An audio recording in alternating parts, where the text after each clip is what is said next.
بسم اللہ الرحمن الرحیم۔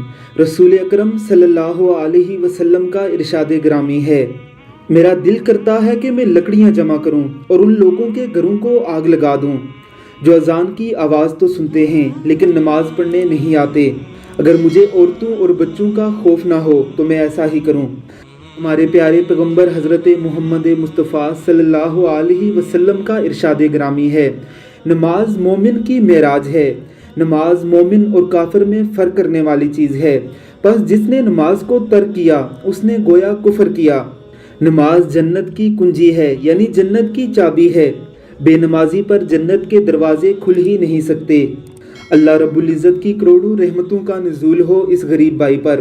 ریڑھی پر اپنا سامان فروخت کرنے کے ساتھ ساتھ اس نے مصلی بھی رکھا ہوا ہے۔ نماز کا وقت ہوتے ہی یہ ریڑھی کے ساتھ ہی مصلی بچھا لیتا ہے اور اللہ رب العزت کی عبادت میں مشغول ہو جاتا ہے۔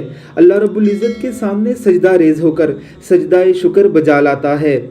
یہی وجہ ہے کہ ہمارے پیارے پیغمبر حضرت محمد مصطفیٰ صلی اللہ علیہ وسلم نے ارشاد فرمایا تھا کہ میری امت کے غربا میری امت کے امیروں سے 500 سال قبل جنت میں داخل کیے جائیں گے۔